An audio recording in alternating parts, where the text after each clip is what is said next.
Are you looking to create timeless beauty in your garden? It's always a great idea to add roses. At Heirloom Roses, they know that the best roses start with the best roots, which is why they only hand propagate own root roses.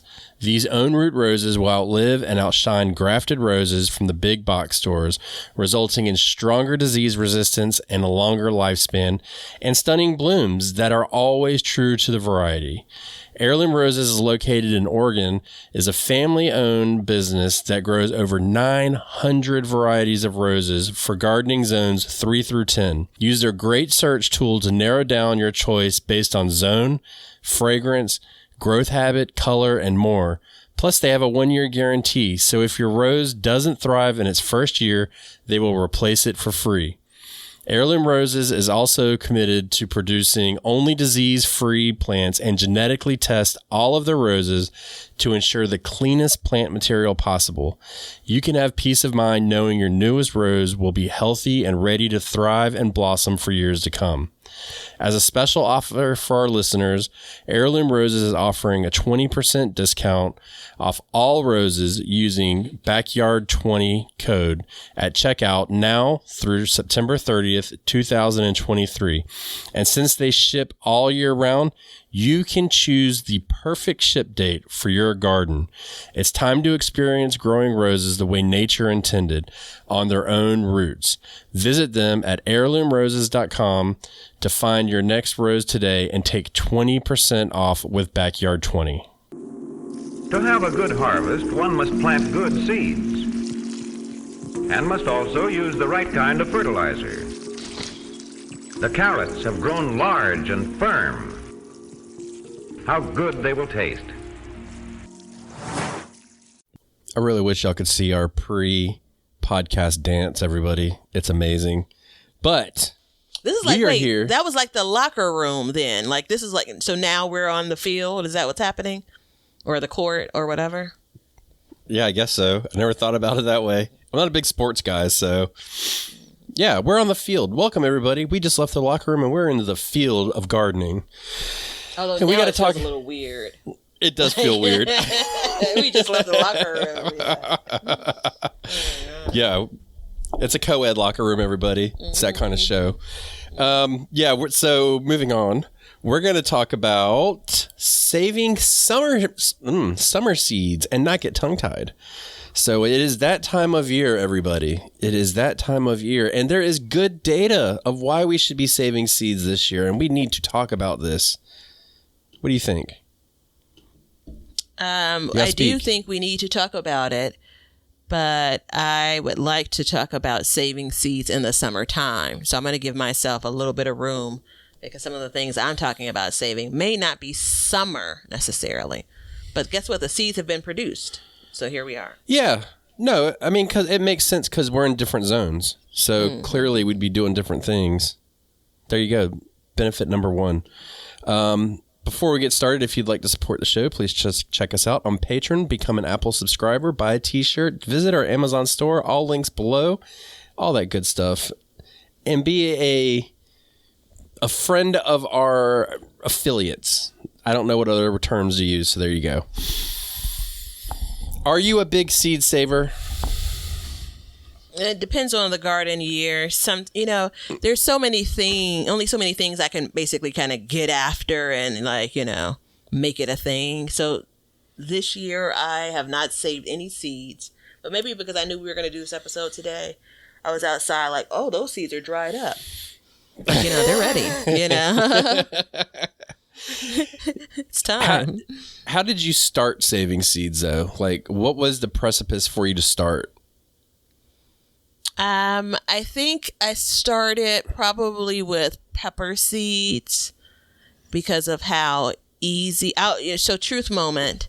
I can't say with certainty that I didn't know this, but I felt like I didn't realize in all of my years of like buying a pepper and cutting into it that the seeds inside of it was what produced the pepper. Like, oh, I totally understand that. Yeah, I don't know that I knew that like intuitively. I don't know that I was ever taught that, in advance of these last 10 years in the garden or something. So there was I felt like there was an aha moment. So anywho, when I kind of got to the point of like, oh, there's these peppers that I've not grown before, and now I'm growing them. I just, it's like save all of the seeds, and so, and it was, under the guise of you don't need to buy them again. So it was definitely I had the truest intentions. Like, I'll be able to grow peppers from now on. But that was before the seed bug bit me. And I didn't realize at that time that I'd want to try many other varieties. And so you got to start at some point. You got to get the seeds to try those varieties. So I still have like 289 yellow bell pepper seeds from when I saved them 5 years ago. Is that a legit count? No. Okay, but I was mean, gonna say if you really counted how many seeds you had, the show was gonna end. And I'm terrible about estimating that kind of stuff too. So it's either like 100 or 1,000 or 5.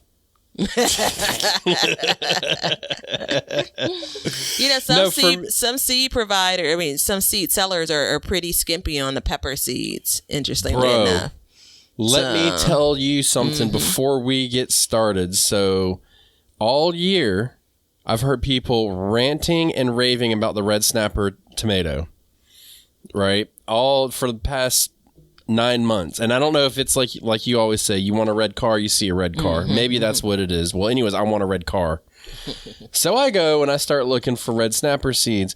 Dude, they're like $8 for 10 seeds.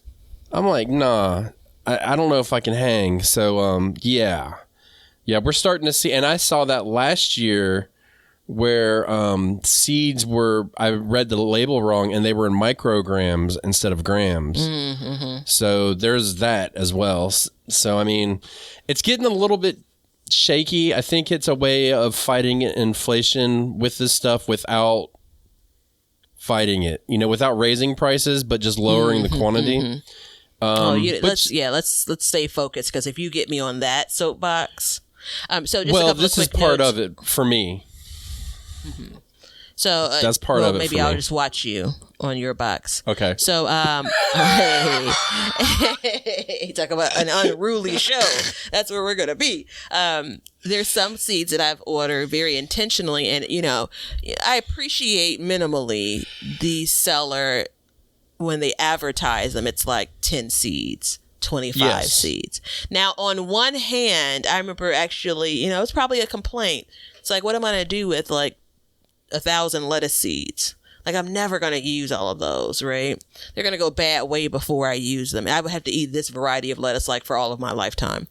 So on one, it's like kind of, 6 and 1 1/2 dozen in another. But on the flip side of it, I have some things like I bought some top bunch collard green seeds because I accidentally bought transplants a few years ago, and they did wonderfully. I didn't even know that they were a thing. And so I bought those seeds, and I think it sold in either like 50 or 25. The reason why it came to mind was because I counted those seeds. Like I had my email formulated in my head. I think maybe it was like 30 seeds. So it's like, all right, it's for me when it comes to those kinds of things. It's like I'm like putting 2 seeds in a hole, trying to get that germination going. Like you're basically trying to use them wisely. So that said, these pepper plants, sometimes tomato plants can be a bit scarce in the packaging as well. I just, so that's another good example of if you've bought a plant seed and you don't have many in that package, that could be, obviously assuming you enjoyed whatever it produced. It's a great opportunity to sell those seeds because that's where your cost really is. Yeah. Yeah. To sell seeds? No, it's if you've purchased seeds, they only gave you 15. You enjoy the pepper, right? Once that pepper gets ripe, save those seeds, because guess what? You're likely going to be in a position 2 years from now where you're going to be buying them again. And shoot, who knows if it's going to be 10 seeds in the package then. Yeah, I have varieties that I save seeds from exclusively because it's hard to find the actual seed, and I enjoy them. So I continue to, save the seed year after year, and it's worked out really well. I'm starting to get a big bank of seeds. So for me, I started just because I I forgot to harvest something, and I was like, well, what do I do? And so I ended up just saving the seed, and it kind of grew from there. It got a little out of control one year. I did a whole bunch of tests. Remember that year where I was like saving radish seeds and all that stuff, and like I didn't really get a whole lot of seeds out of the radish. And I was like, well, that was hardly worth it. And it's funny, I was just looking through my seed box the other day, and I found the radish seeds. I was like, you know what, I'm gonna grow them this year just to be done with it, you know. The plant took forever, took everything up, and then I got like 20 seeds, and I was like, whatever. So I mean, there is that, but yeah, it just came out of laziness for me, and it also came out of, you know, the ease of some of the vegetables to get seeds from. That was another one. So it worked out in my favor. But you know, there's a lot of different things to think about when it comes to starting seeds, and there's a big elephant in the room this year. Somebody in the Backyard Gardens Community Garden Facebook group put in there about a mix-up in seeds this year. So basically, the story started with, I think it was like a banana pepper or something, and it wasn't supposed to be hot, and then people started growing it, and they ended up getting like hot peppers out of it. If I let my imagination run wild, which it tends to do, I imagine somebody was walking through a greenhouse with a tray of seeds and tripped and fell and knocked over another tray, and then they all got mixed up. But we have seen, through the power of social media and all of its unparalleled glory, we have seen that there are multiple types of seeds that have been mixed up this year. We talked about this yesterday, and you've seen a few too, right? Yeah. Shout out to Molly, who listens to the show, and she was one that experienced. I think she actually, I can't remember if it was she purchased the plant or she started with the seeds. But anyway, she was looking at it like, this doesn't look like what I bought, and for sure it was ended up being a hot pepper, which she didn't enjoy, which kind of, you know, it really sucks, right? You know, you're intentional about what you want to plant, what seeds you want to purchase, what you want to plant, what you want to grow, what you want to consume, and then you end up here. You know, I think it's, in my mind, it's like, yep, that's exactly how those kind of accidents happen. You know, now no one can walk around the greenhouse with a tray of seeds. But I mean, this had to have been thousands and thousands, if not tens of thousands. You know, sure. It's probably a bag of seeds or something. Mouse probably chewed a hole in the seeds, and it just left like a breadcrumb trail or something stupid. But I mean, if you think about it, and you know, we did an episode a while back about how our gardens evolve over time, and I do feel like there are some companies or people that take for granted the fact that like there's multiple types of gardeners. There's people that are just like, I don't care what grows in my garden, I'm just going to grow it, and I'll be happy that I get it. You know, I want a hot pepper. So what if it's a banana pepper, not a jalapeno? At least it's hot. And then there's other people who are like, no, this is exactly what I want, and I want exactly what I picked to put in here for multiple reasons, you know, variety, you know, growth habits, heat tolerance, you know, spiciness, all this kinds of stuff. So it's interesting to think about it that in my mind, because you never know the purpose for people are buying these things.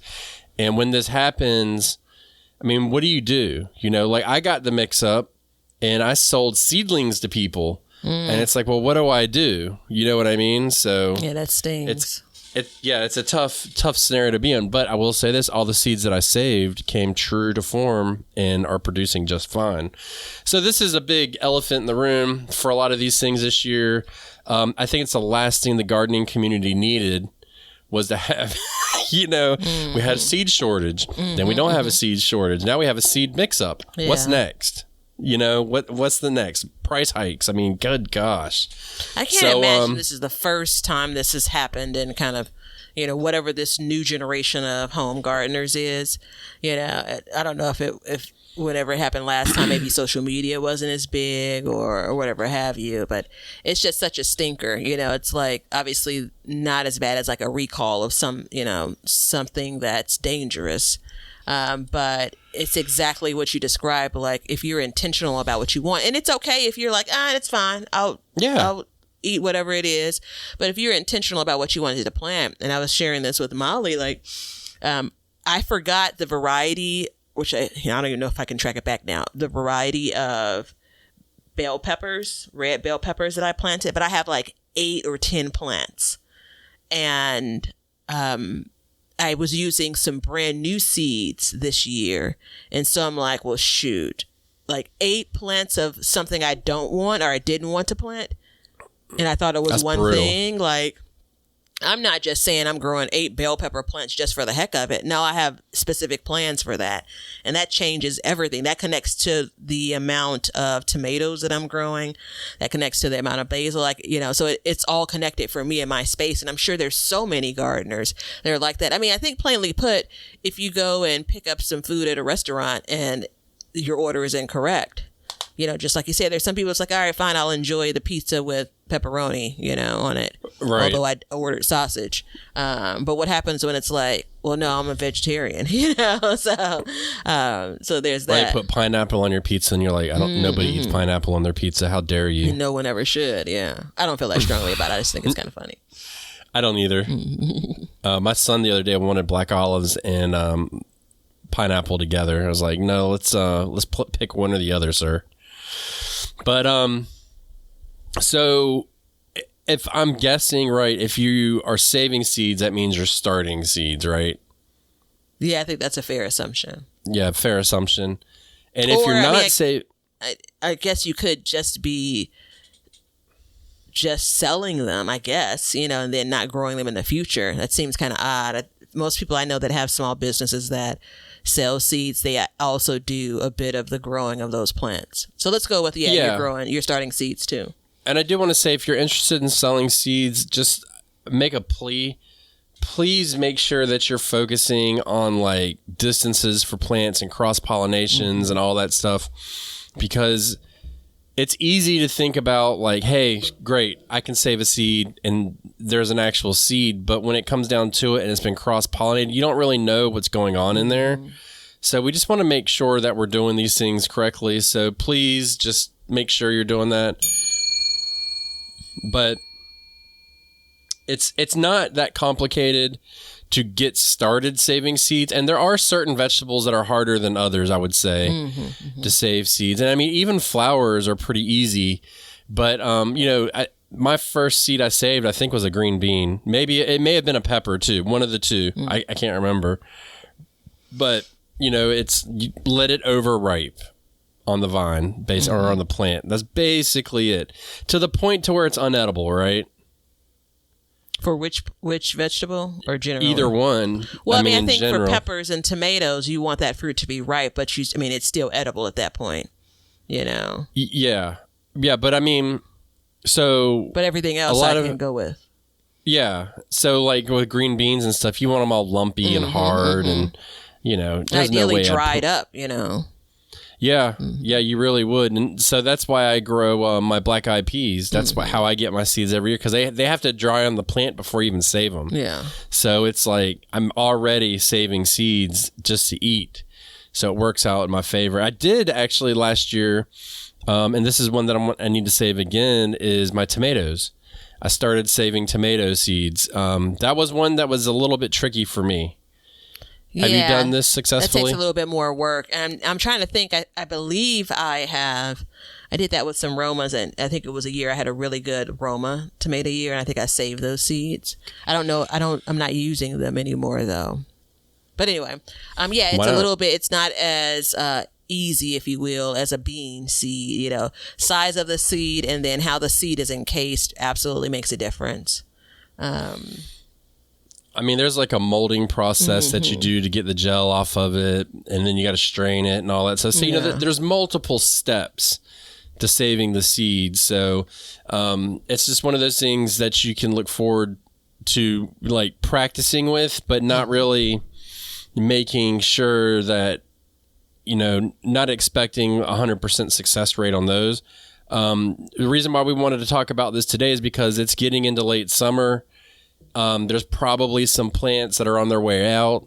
I know for me, my squash bed is long since gone, and I have one Desi squash, and it's spelled Desi. It's my favorite squash, and it has been on my plant forever, and it's about as hard as a brick.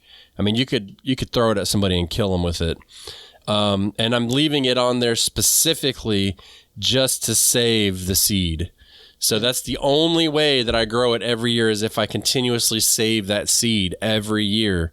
And my goal is to eventually get to a point to where I can save enough seeds in 1 year to go a couple years without it. But for right now, that's where I'm at. So my bed is almost empty, and there is one lone squash sitting in there just waiting to be pulled. And I think it's actually, here's the key, I think it's died off on the vine. Like the vine's died off around it, and it's just sitting there. So at that point, it's done. It should be good. It's going to be a pain to cut into, though. So I am expecting that, but that's how I'm going to save my seed for that for next year. Mm-hmm, mm-hmm. Is that, did you use the last of your Desi squash seeds with this? I may have a couple left. Mm-hmm. I don't think I have many left, though. I can't reach my seed box. It is right there, but I don't want to get up from the mic. But I think I may have like 4 or 5 left. But in the grand scheme of things, when you're trying to grow enough to eat, that's not a lot. Yeah. So,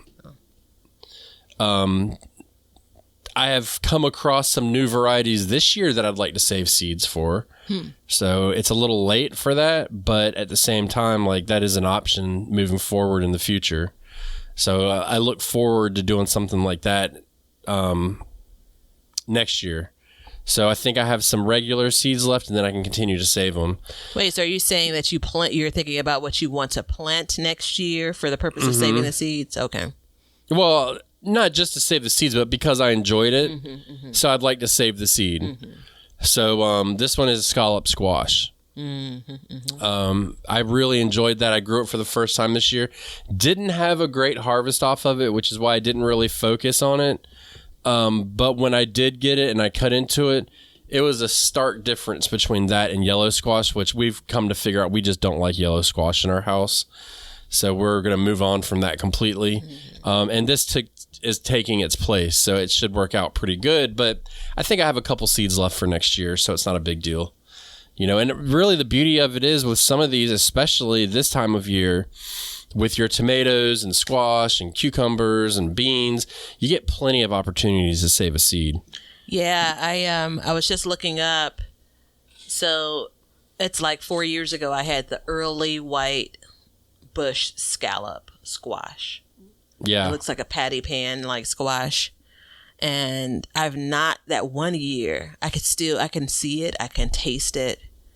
Absolutely a preference when it comes to squash, summer squash. And I have had zero success since then growing it. So I have it in 2 places. I have it in a raised bed and I have it in a container, and the plants are just picking up steam. Just for reference, whenever you're listening to me talk about my garden this year, I'm probably 3 to 4 weeks behind most people in my area. You know, so by the time you listen to this, my hope is that I'll have some fruit producing on the plants. But, you know, things are kind of slow, moving along kind of slow for my summer garden. But I think that's a great example of, you know, this is something that it didn't even occur to me, like, you know what, if they produce this year, definitely save the seeds, you know, just because, again, you know, focus on the plants that produced and how well they do. And that's a good candidate for something you're going to save. I think I think that was the same squash that we're talking about. I'm not certain. I was trying to look up to see if there's like more than one type. Yeah, mine are yellow, yours are white. Oh, well. Okay. I don't know. I mean, I don't know if there's any difference other than color.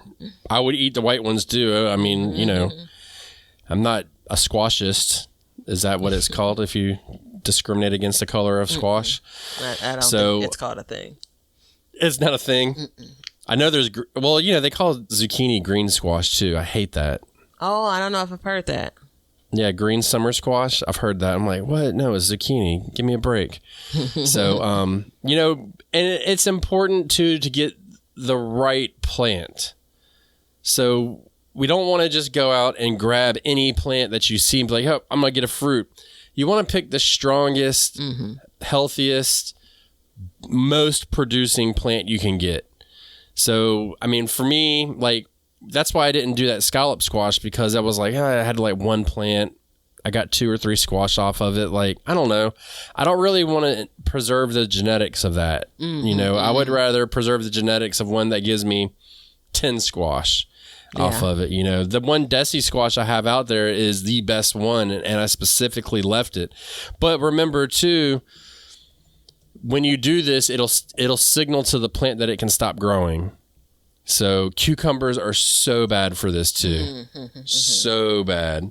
Yeah, it's kind of like one hand you're trying to allow the plant to continue to produce, but on the other hand, to get to the point of saving seeds, you really need to let one go. At least one. And this is where I use the method of, like, if I see the plant starting to decline, I'm like, okay, it's coming to the end of its life cycle. There's not a lot I can do with it. There's a couple fruits on there. I will start leaving fruits on there longer, or vegetables, whatever you want to call them, so that I can pull them off when, right before the plant's dead. So, you're still preserving that genetics, but you're just you're still getting as much produce as you can out of it. Yeah. Yeah, I have, it's called a Baron, Baron pepper plant. I was out in the stores back last month, and back in June, and they had like 4 start plants for $1.25. And I'm like, sign me up. Now I still have, literally right now, pepper starts that I started from seed in my basement on my back porch. So why in the world am I buying other pepper plants? I'm out of control, clearly. And so I planted out 3 of them because I really didn't have the space. 2 in a container and 1 in a raised bed. The 2 that are in the containers are exactly what you don't want to see. Pepper plants have barely grown. They're about 6 or 8 inches tall. They're starting to put on flowers. Now, at the same time, so that's 1 in a container and 1 in the raised bed. I have the 3rd plant in another container. It's like 2 feet tall. It looks lush. It's exactly what you want. So we were talking about, like, if I leave those other 2, which I'm not, because I'm thinking to myself right now, go ahead and pull them. They probably will produce something, but I would never save seeds from those 2, 8-inch tall plants that happen to, push out a pepper. Right, it's the lush one that clearly has done well. So I think those are the differences. Don't get caught up in, I want to save all of these seeds, because all you're doing is carrying this year's, struggle into future years. Right. It's not to say that that seed will absolutely underperform, but give yourself the best chance. Well, yeah, and I mean, that's how we ended up with corn that we know of today. Corn back in the day wasn't nice and uniform and good looking like this, but based on saving seeds from the strongest plants, that's kind of how we got it. And I think this is the easiest time of year to start saving seeds in my mind. It's not, you're waiting for a fruit to ripen. We're not waiting for something to bloom, grow, or bolt, then bloom, then pollinate, then grow, then dry, then harvest, then dry, and all that stuff. Now it's just like you harvest it, you pull it, you cut it open, you let it dry.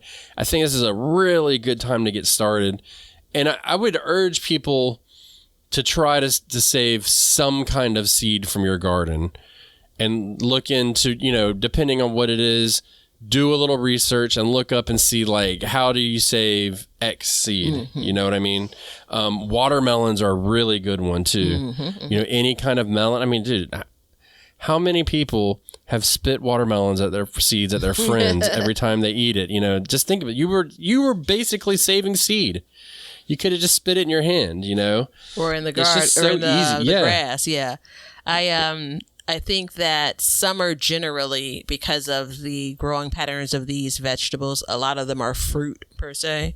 It's designed for this. Whereas, so the shout out that I was going to give was mustards. So I have mustard seeds that have basically volunteered from last year, produced the greens. I let some of them go. Pods have been produced. well, they flowered, then pods have been produced, and now those pods are dry. So that's something that's kind of been tucked away in my garden, kind of out of sight, out of mind. But Yeah. that's a lot of these other plants have to go through that cycle before they do that. And a lot of these other like non-summer plants, a lot of these leafy green plants, sometimes you got to get to the next year before it does that, so that's a whole waiting game. Yeah. And that's the difference between your and mine garden, because that process would be done for me. And by about mid-May, I'd probably have those seeds harvested. So that's, shows how much difference there is between the way we can grow.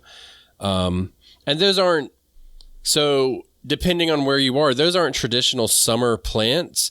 No, But they this aren't at could all. but this could be very well be the time of year to be harvesting that. And a lot of people see something bolt, and the first thing that comes to your mind is like, damn, I missed it. I didn't get the the harvest that I want. But the silver lining is like, no, wait, hold on.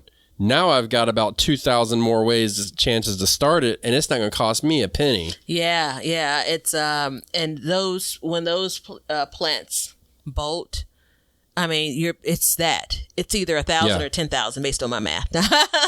But no, they produce so many seeds, which is the reason why it's a lot easier for those plants to volunteer, because those seed pods are pretty fragile. Yep. Yeah. So what is that? That's a sandwich bag, right? That's a sandwich bag, about a quarter of the way filled with collard greens from last year. I have no idea how many seeds are in it, but that was from 2 plants. Yeah. At that rate, I will never have to buy seeds again. Nope. And you have so many where you can overseed them. Once you get to the point of your years ahead and concerned about maybe a depreciation of germination, right? So if you're into microgreens, which I really want to get into, but I haven't had an opportunity to, meaning I haven't taken a beat and said, all right, let's, start doing that. It's a great example. Like, think about those I know I clearly know, not even having to ask you, that's not your thing. That's not my thing. Yeah, for those that it could be, or there's some interest, that's a great, so he has hundreds, if not thousands of seeds in that little sandwich bag, right? I guarantee you there's probably 10,000 seeds in there. Yeah, I don't know about 10,000. It's only one way to prove it. All right, I'm going to start counting everybody. 1, Leonard! 2. New job, Leonard. Like, that'll be the thing that he thrives in. He's like, yeah, give me more seeds to count. But yeah, it's a great way to use a lot of them. I also forget, so we can wrap up this non-summer vegetables, but if the seeds are producing during the summer, another great way is to use them as plant them super densely and use them as baby leaves. I know, another one of your favorites. So that's an opportunity to again how much are some of those salads in restaurants, or the shoebox of lettuce that has baby leaves in them that mine, I could get it as cheap as $4.50, but that's not really even cheap when you think about it. Yeah, it gives you the flexibility, though. I think it gives you the chance to test out different methods of growing, harvesting. It takes away the pressure of it too. I mean, look, it's just like with those tomatoes I told you about earlier in the show. If I get 10 tomatoes, I'm going to be puckered up trying to get those tomatoes to grow. If I save the seed, and I'm not sure if they're hybrid or not, so that will lead into a different aspect. But let's say that they're heirloom seeds, because you can save heirloom seeds and they'll be true. Hybrid seeds won't be true to the parent plant. They could revert back to their original genetics. It's a crapshoot. So you're going to get the vegetable, but it may not look or even taste like, it may not what you grew. Unless it's heirloom. Yep. So, but if I can grow that, and let's say it is heirloom, and I can save the seed, then I can get more creative. I can plant at different times. I mean, if you get 10 plants, I don't know, other than taking a cutting, but starting a second round of tomatoes by seed's not going to happen. That's just not a possibility. So I need to move away from that. Whereas if I can save the seed, one tomato will give me I would imagine 20 seeds. because the thing is too is when you leave it on the plant to over ripen, it's creating more seeds inside. It'll be very seedy. So there's a couple. There's also that moment of when you're starting seeds, going back to that. So whatever you've saved, you can be more generous in how many seeds you're sowing when you start. Yes. Go ahead, because I've tried 3 or 4 seeds in that seed cell. You got 10,000 of them. Yeah, I did that with my Roma tomatoes this year. I was like, I don't know if they're really going to do it. So I just would put like 5 or 6 seeds in there, and just they all popped up. So that was good. But I also didn't do a germination test. And that's something that you can do too. It's super simple. You get a paper towel, you put 10 seeds in it, space them out, give them a couple days, check on them. You count how many is germinated, and then there's your percentage. 9 germinate, you got a 90% germination rate, and it kind of gives you an idea. I'm sure there's a much more technical way to do it, but if you do a randomized pull, you'll be fine. Yeah. What are you laughing at me for? You're like it's fine. Yeah, it's absolutely. It's just fun. Yeah, it's just fun. 90%. You've heard it. Yeah, you heard it here first. Yeah. So the key is for the thing to be mature. And depending on what the thing is, it could be mature and dry versus just the fruit is mature. I think that if I buy a transplant for like a summer vegetable, I'm buying it because I don't have that particular variety in my seed collection. I haven't tried that particular variety. Yeah. I actually, interestingly enough, I bought 2 canna lilies, 2 different types of canna lilies. I don't know the names of them. One has a yellow flower with green leaves, which is really pretty. One has a red flower with purplish leaves, which is really pretty. And, I've been starting canna lilies from seed since 2020. So I bought plants in 2019, saved those seeds. And I know that a lot of people focus on the tubers and all, but it's easier for me just to start them from seed. So anyway, I bought them, paid more than I ever really want to pay for that kind of stuff, but knowing that I can save the seeds. And unfortunately, this year, the flowers I didn't really get a chance to enjoy. It's a whole thing. But I can look and see how these plants are going to produce seeds. And guess what? I'm going to have this variety of canna lily, for this day forward. So like you mentioned earlier, like some flowers are a lot easier. I have some snapdragons are one of my favorites. I've never actually said this out loud, but snapdragons are one of my favorite flowers. And I've had mixed results when it comes to starting them from seed myself, but I got a whole lot of seeds and I'm gonna keep on trying. And I know what those seed pods look like. And so that's another thing, like being able to identify for flowers what they look like, because sometimes it's not that obvious. So I agree with Ben and encourage you to give it a try. It's another bit of a learning experience, another way to manage, your budget. It's kind of fun. Yeah, this is the time of year where I'm really pushing to start saving seeds and finding stuff to hold on to and identifying plants that have been growing strong, stuff like that. It's funny because I have my seed shelf here, and I'll, within the next month or 2, I'll have one whole rack saved with little containers of seeds sitting in there for different things. Cause you gotta, you want to pack them away dried. So you got to let them sit out and dry. And I'll have my pepper seeds. I've got a couple different kinds of peppers. I'll do tomatoes, squashes. I don't know if I need to do green beans this year. I may not need to. Cucumbers I'll do. I need to. So interestingly enough, you know how I grow husk tomatoes, or as everybody else likes to call them, ground cherries. That seed is saved. I got from the very first time I ever ate a husk tomato. I saved the seed. I brought it down here from Massachusetts and I grew it, and it's just been for the past 8 years. It's been the same seed over and over and over. Oh, that's pretty cool. Harvested and saved every year. I've never bought them. So that worked out. I've never saved like basil seeds. They seem very hard. They're very fine seeds. So I've never saved any of those. My black-eyed peas I'll do, so I'll have all these different things saved up. What about you? What are you saving? this year? A couple. I mentioned the flowers. Sunflower seeds I save. Yeah, you should never buy other than the first pack of sunflowers. Yeah, unless you want a different variety for sure. Yeah. Like that's probably one of the easiest. If you can get to them before the birds get to them. By the time the birds and the squirrels are eating them, they're ready to be saved. So that's an indicator. Yeah. I am saving a couple of pepper plants seeds because I'm running low on my reserve for them. I'm probably not going to do tomatoes, just because I just have a collection of tomato plants. It depends. I'm not growing anything really exotic this year. You got that Boxcar Willie, right? Yeah, but I got a package of seeds for those too. And I have some saved seeds from those too. Oh, I was going to say, save me some seeds. Mm-hmm. So we'll see how those plants, I have tomatoes on all of those plants. So if they do well, right, that's one of the ones I single stemmed, I think, Boxcar Willie. But anywho,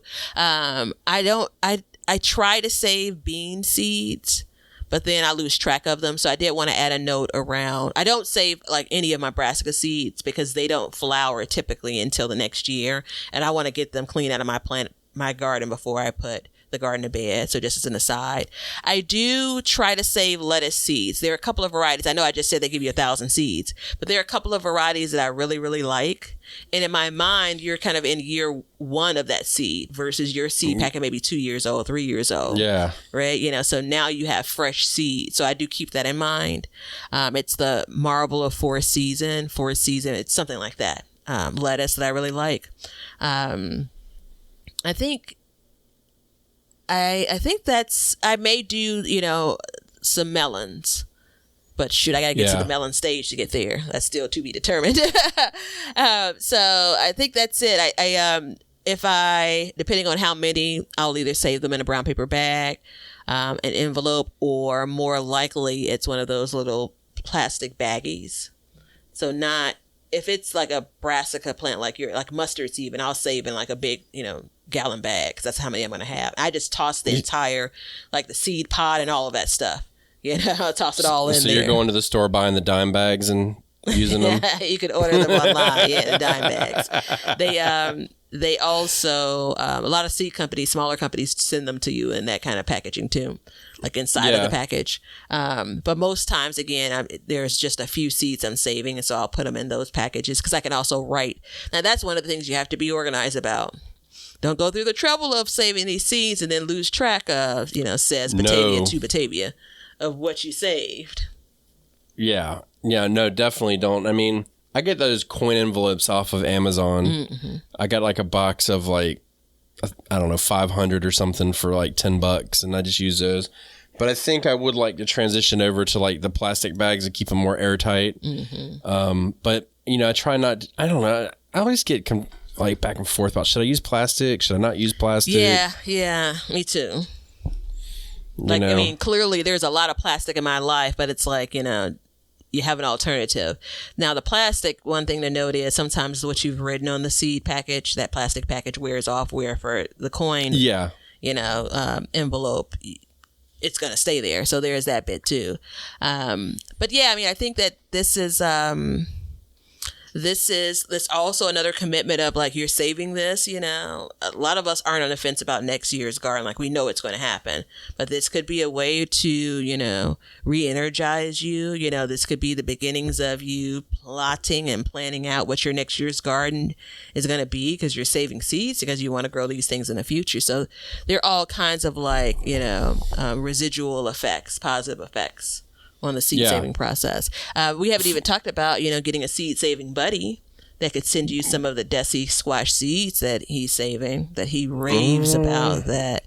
So, what's funny is I was supposed to send you seeds last year and I failed miserably, as did you. So we're not broken up, but we need counseling as seed saving buddies. I think we need counseling. So yeah, because I'm all, but I was waiting on your packages to send my package, right? And that's just not healthy. Well, and there are like seed swaps and stuff like that, but I have a problem with seed swaps. I got into one time. I had to pay like $10 to cover the shipping and stuff. Wasn't a big deal. But man, I got like sunflower seeds, marigolds, Like all of the easy seeds to save. I didn't really get anything that was like very useful.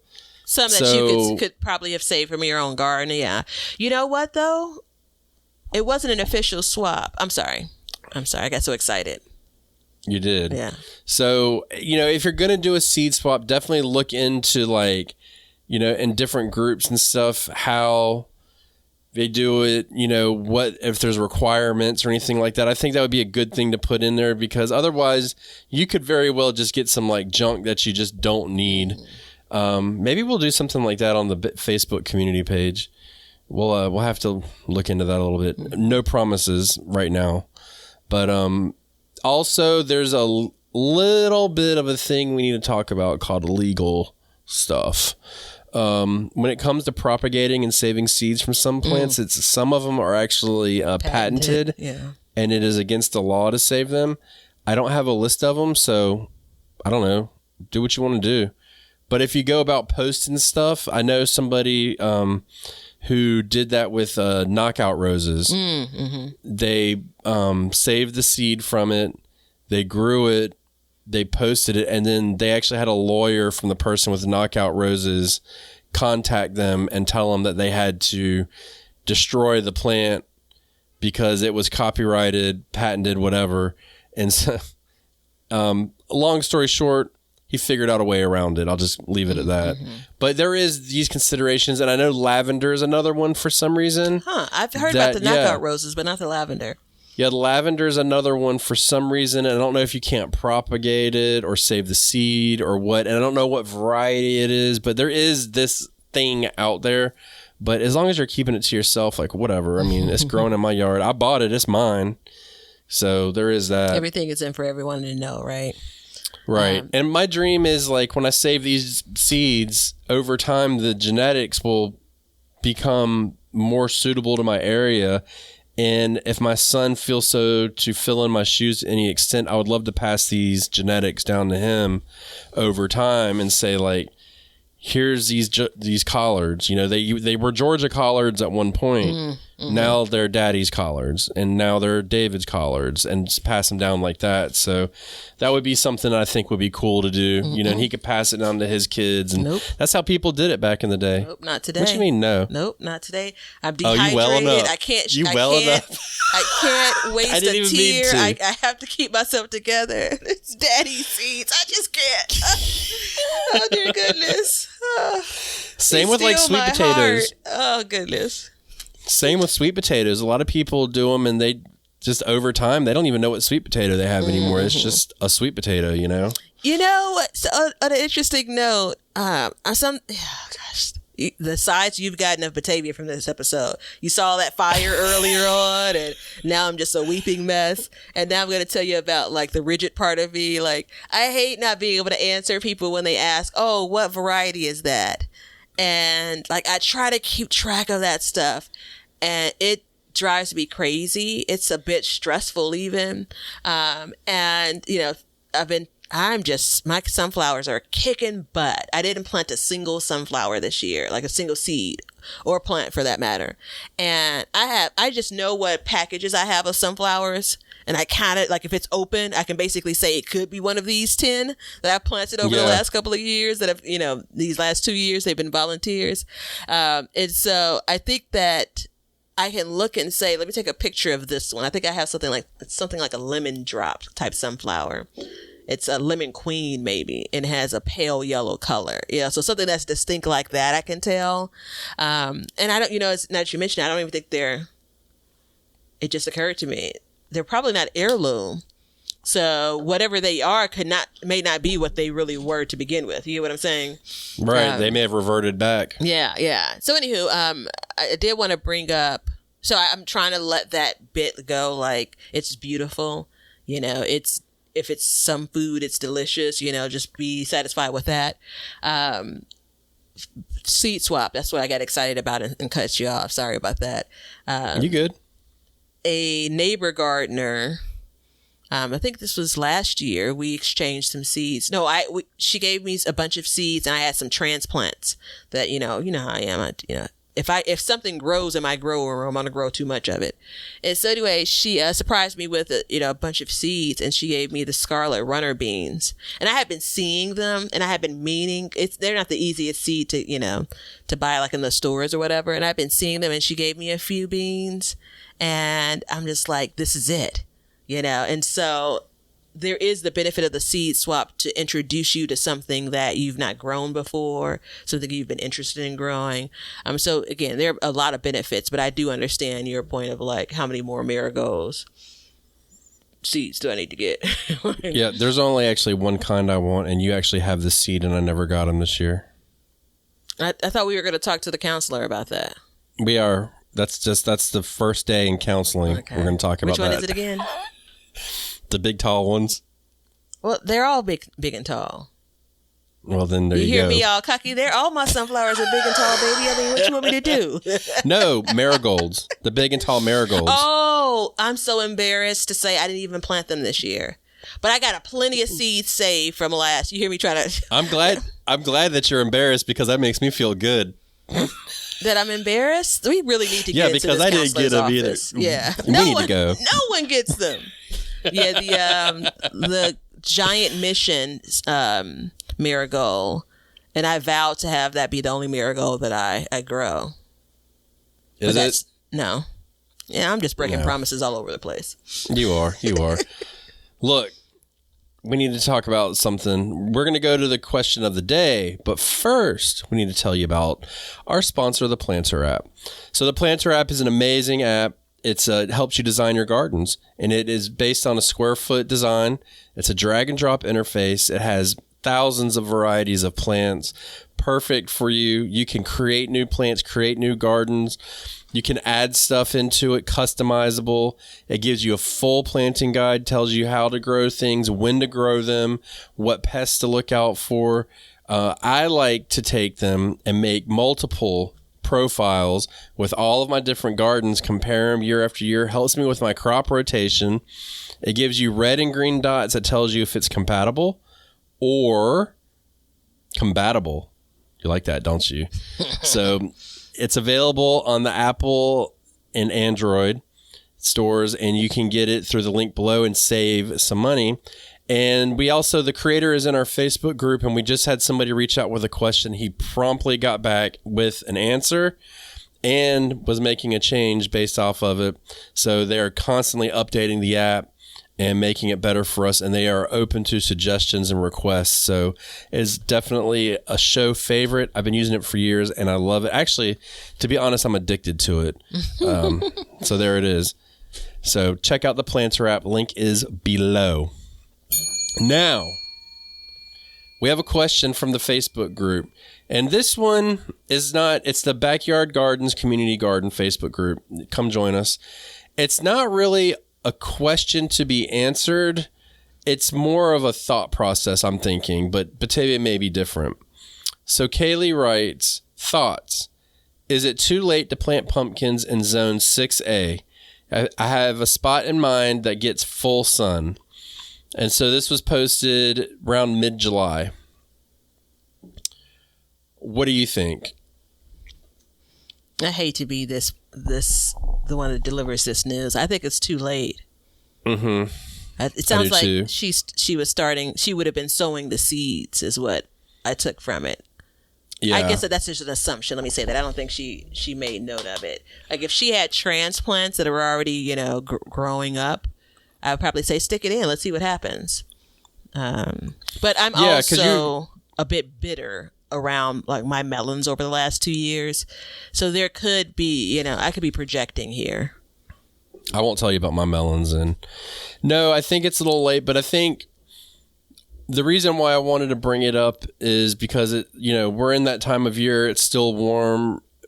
It's hard to think about fall. Wait, no, before you go there, let me. So I don't know. How are you going to interrupt me? Kaylee?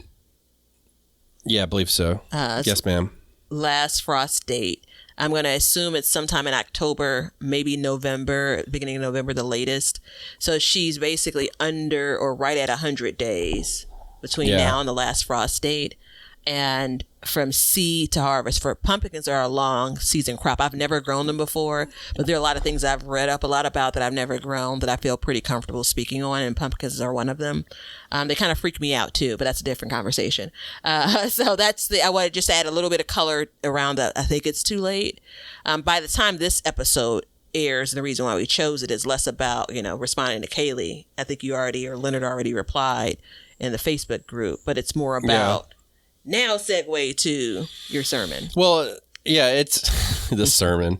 It is hard because it's hot and there's no end in sight. But really, if we think in the minds of, plants and life cycles, we have to put ourselves there, and then we have to bring up the subject of the sun getting lower in the sky and all that stuff. And it does make it difficult because by the books, like we said, from the time the question was given to the time of the first frost date, there is a very good possibility that you could get a pumpkin by the books. But if you factor in the lowering sun, the cooler temperatures, trying to grow in the middle of the summer heat, maybe you're having droughts or too much rain, you set yourself up for failure. And I think it's important, and this is something I've been trying to practice this year, is like take a step back and just say like, hey, what's going in that bed next? What can I really get like a full harvest out of that I know I'm going to get? Now, if you really want to do, you insert whatever you're thinking about growing, then by all means, I'd say plant it and try it, but be realistic about what you can do. Like I would not, even though I could get a pepper going right now, I would not plant a pepper now in my garden. It's not an option, So, I think if you go back and use even the pumpkin as a good example, all of the dates that we're given for, from transplant to harvest or seed to harvest or whichever it, you believe it is, it's really presented in optimal conditions, optimal for whatever that plant is. And so the date ranges or the time frames that you're given as far as plant in, last planting time is May for a thing. That is based on what's ahead in your growing area, right? You still have optimal growing time left. Once you start pushing that envelope, you're in a different space. If you are not going to plant anything else there, then I'd say, all right, maybe take a chance. If you are going to, we're thinking about planting something that maybe is an easier crop, I say, all right, go ahead and take a chance. So I immediately thought about like, gosh, it'd be a real downer to go through the effort of, planting pumpkin seed, it coming up, and then you getting hit with powdery mildew. You're trying to manage that to not get a pumpkin or to maybe get a pumpkin. So I think it's really personal preference. If it was a month earlier when she asked the question in this example, absolutely, man. Yeah. Well, a month in planting time is a long time. Yeah. Is a very long time. And I mean, I'm with you. I don't know where they get their times from. It's optimal range. And this wasn't planned at all. But in the Planter app, there's actually a calendar that gives you a planting range. And so if you have that, you can use that to your advantage too. And I mean, if planting pumpkins falls within that range and that calendar, by all means, give it a shot. But it's like somebody had asked about the calendar and how to read it. And my extension service gives you dates, and they've said on theirs, like, if it's the beginning or the end, it's iffy. The sweet spot's like in the middle of that range. Okay. So just make sure you try and fall in the middle of that range, and you have a much better chance of going to, full completion growth cycle for that. So it's tough. It's really tough. Yeah, but in Kaylee's, go ahead. No, I was just gonna say it's really tough because it's not like if not this year, it won't be until next year until she's able to grow, and that kind of sucks, right? I know you. It does suck. We still have 1 foot in summer, but you can see fall ahead, and wouldn't it be nice to get a few pumpkins? The big assumption also is that she doesn't have any other pumpkin plants growing, so this is kind of like the one shot at it, If it was me, and I was Kaylee, I would look at that spot. And I would count out the days and I'd say, you know what? I think I can put some broccoli in. I can put some cabbage in and get like full harvest out of that. I don't know what she's got planned in her garden yet, But that's something that I would do if I was, that's what I'm doing in my garden. Like I've left beds blank and it has hurt, but come fall, these beds will be full and I'll be smiling when I get to the finish line. So, it's a hard concept to get, and I understand, I get it completely.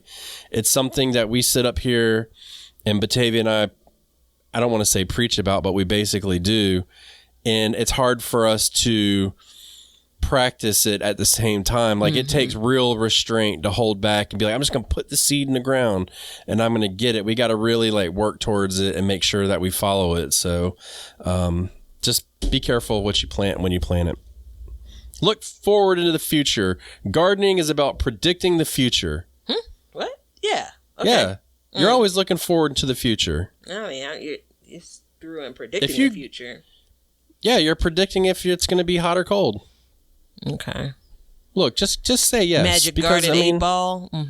Yeah. Well, and there's an easy way to figure it out since we do have all zones covered. Basically, we're in the middle of each section of the country. You can check us out in our own gardens on our YouTube channels. So you can check me out on Sandy Bottom Homestead. You can check Batavia out on Be Better Gardens. She's got a lot of beautiful stuff growing. I got a lot of cool stuff going on. Dude, I got some bees that are just going wild. So hurry up, everybody. Though. Wait, hurry up and check me out like now because a month before from now. The disease hits. Oh, you got like 24 hours to get there. You better go. So on that note, everybody, come support us if you'd like. Keep the show going. Patreon, Apple subscriptions, T-shirts, links all below. Planter app is down below. Heirloom Roses as well. Check them all out. And until next time, we will continue to learn to grow and grow for change. See ya. Before it all dies. Now you know why people feel like celebrating at harvest time. All over the world, people have feasting and good times when the crops have been gathered in. Hey, everybody. Thanks for checking out the Backyard Gardens podcast. If you like what we're doing and you want to continue to support the podcast, head over to our Patreon page to sign up. You can also make a one-time donation using PayPal. Both of these links are in the description. With your support, we can continue growing and helping others in their gardens. See ya. If you guys want some Backyard Gardens gear, go to the link below and check out our t-shirts, mugs, pint glasses, and other gear. All purchases go towards helping to support the show, so thank you so much in advance, and we hope you enjoy. We want everybody to have a garden, and we're going to give you a chance to win free seeds every month. Head over to backyardgardenstv.com and enter your email address to be entered in all of our giveaways. Good luck! We want you to be a part of our gardening community. DM us a picture of your garden at Backyard Gardens TV on Instagram, and we will share it with our listeners.